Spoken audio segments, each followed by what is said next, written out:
الفيديو يا جماعة فيه شرح مكثف للباك هاند سبين، وكمان هتلاقوا نقط فنية للمبتدئين والمحترفين في الماتشات، وكمان هنشوف ستايلات مختلفة للباك هاند. وكل ما هتتقدم في الفيديو هتستفيد حاجات كتير. بصوا يا جماعة، الفيديو ده اتعمل فيه مجهود وتعب عشان نطلع بالمادة دي، ويا رب كده تستمتعوا بالمشاهدة. ويلا بينا. السلام عليكم ورحمة الله وبركاته، أحبائي المتابعين في كل مكان. معكم الشاعر الرياضي أحمد صلاح، وإن شاء الله هنكمل سلسلة الإسبن. الإسبن ده يا جماعة دوران زي ما احنا اتفقنا في الحلقة اللي فاتت الجزء الأول. وهو الصراحة يعني إيه هي الإسبن دي كلمة مطاطية، يعني هو طبعا بينبثق منها مهارات كتيرة جدا. أنا مش بقول مهارة الإسبن، هو هنشرح الإسبن، والإسبن بينبثق منه مهارات لا حصر لها. ليه لا حصر لها؟ احنا لو بصينا للكرة هنلاقي الكرة مدورة فيها عدد لا نهائي من النقاط. اي نقطة فيها انت بتدور فيها الكرة فانت بتعمل اسبان. اتفقنا؟ يعني مثلا لو انت عايز تعمل كرة قطعة فانت بتتكلم، طبعا احنا بنتكلم ايه، ان احنا لسه بنتعلم. انا بحاول افهمكم بصورة عامة، يعني مفيش مهارة معينة او محددة انت ممكن تتعلمها كاسبان بطريقة واحدة. احنا بنتكلم على المهارات الاساسيه. احنا اتكلمنا عن السبين الفور هاند، ان انا بدور الكوره برجع ايدي ورا كده وايه قلنا هنتمرن شادو، هنعمل الكوره كده. ده بالنسبه للفور هاند. بالنسبه للباك هاند بقى نفس الفكره. انا باخد الكوره في اعلى نقطه ليها، ممكن تقابلني او تقابل مضربي، وادور الكوره. وزي ما احنا عارفين ان احنا لازم نقف، رجل اليمين تبقى ورا شويه، كده. برضو الباك هاند بيبقى صدري مقفول على الطاوله اهو، بقف كده صدري بيبقى مقفول على الطاوله، رجل اليمين ورا سنه برضو، وبضرب الكوره كده اهي.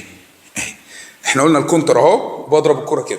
الاسبان برضو برجع ايدي ورا عند صدري وايه، شفتوا الدوران ده؟ انا بعمل دوران كده، بدور الكوره من فوق من اعلى نقطه. ده بالنسبه للكوره العاديه اللي هي جايه كونتر عادي، او واحد بيقفل لي بلوك، فالكوره بيبقى فيها ايه، سن الدوران امامي لقدام، فانا بضرب الاسبان باك هاند بطريقه سلسه خالص. وزي ما احنا متعودين على ايه مهاره بالنسبه ان احنا كمبتدئين، يعني وان انا بكلم الناس حبايبي اللي هم في كل مكان اللي حابين يتعلموا تنس الطاوله. وزي ما قلنا يعني ايه، انت مش لازم تتمرن برايفت كتير، وتحاول ان انت تلاقي حد شريكك في التمرين بيحب، عنده نفس الشغف وبيحب مهارات تنس الطاوله ونفسه يتعلمها، وبتطبقوا المهارات دي مع بعض. وانا بقول الكلام ده ليه في كل فيديو؟ لان فعلا اللعبه بقت ادواتها غاليه جدا وتدريباتها غاليه جدا.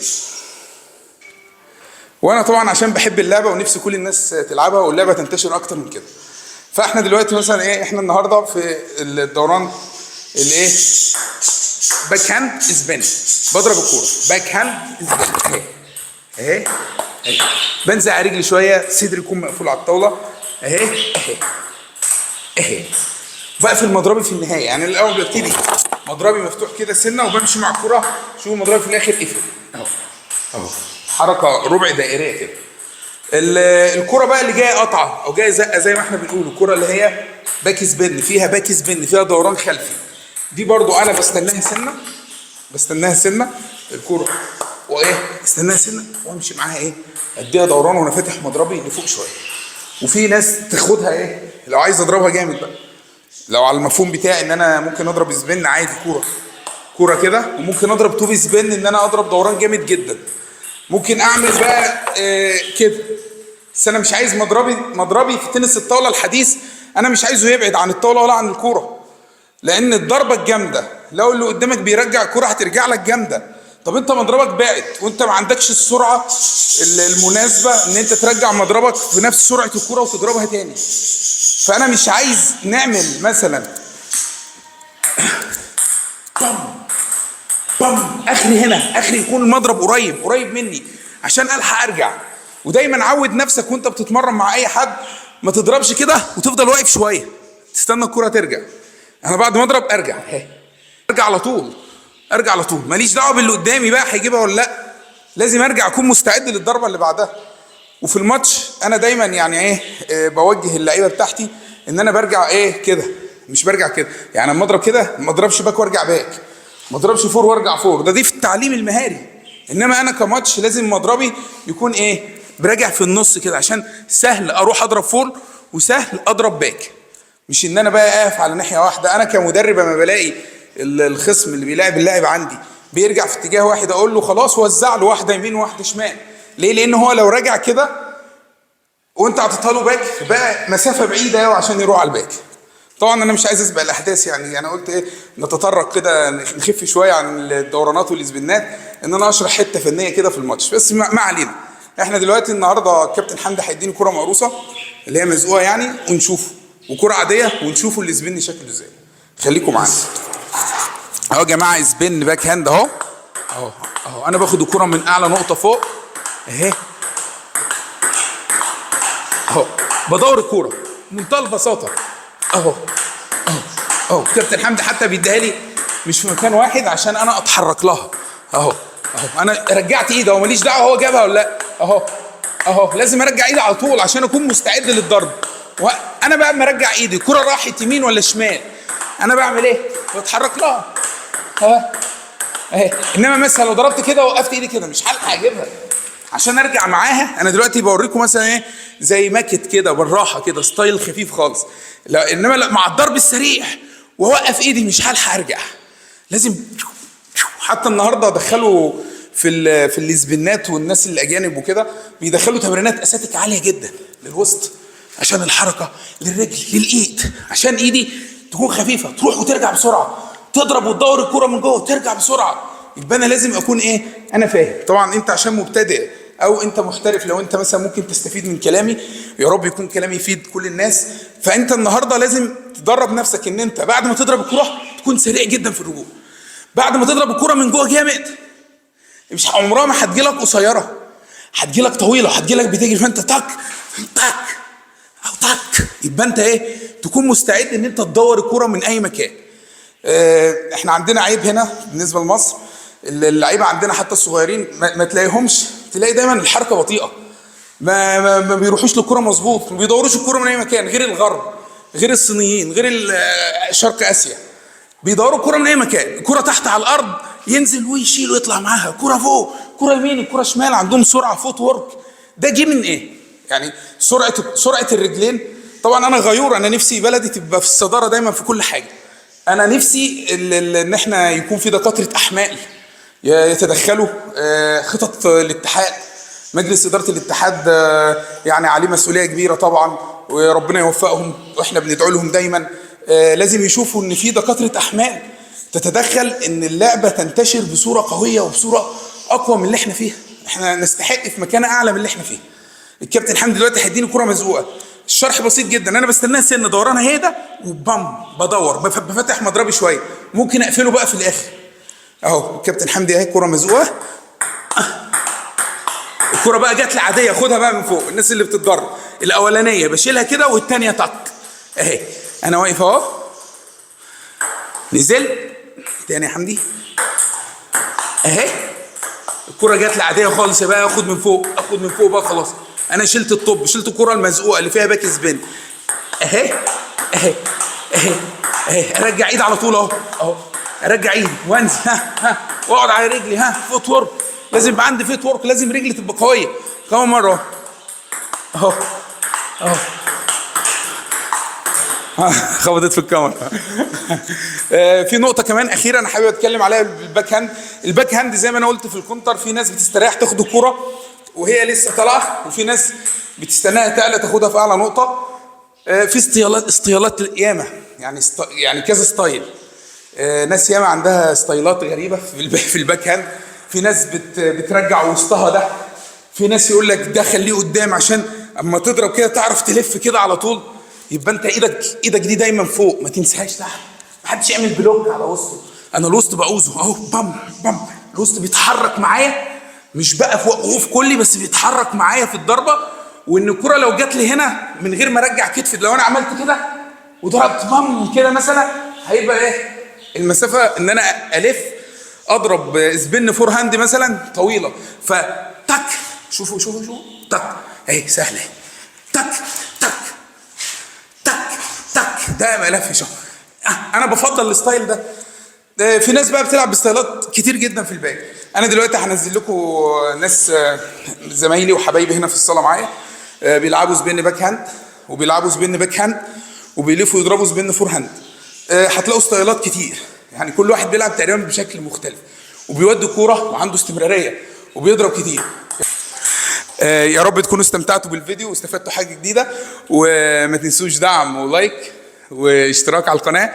وان شاء الله السبين هنمشي فيه مسافات طويله واجزاء كتيره جدا.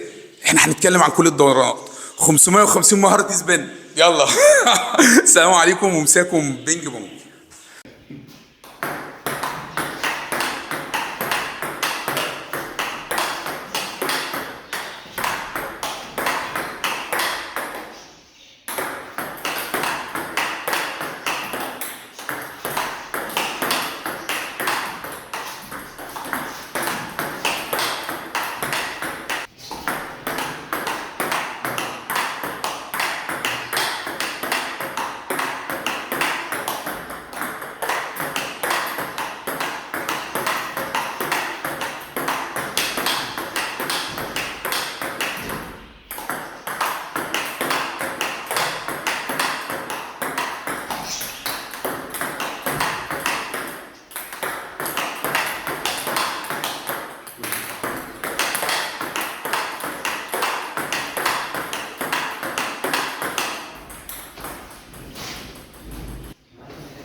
فين الفورمز مني بقى؟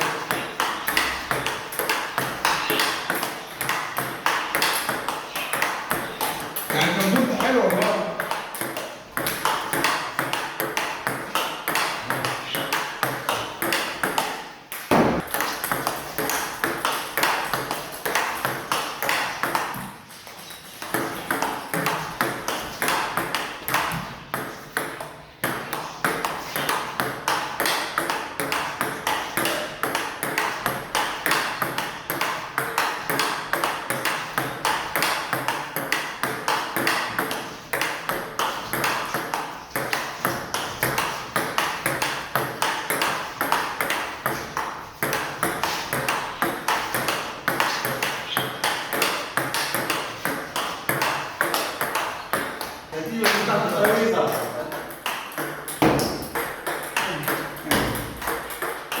عايش ها؟ جميل ها؟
عايز تسحب الكاميرا وتعملها صح؟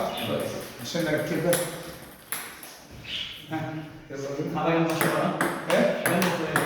ماشي.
كلها مهارات يا جماعه، السبين ده ملوش حدود. انا حاسس ان انا قلت كلام غريب.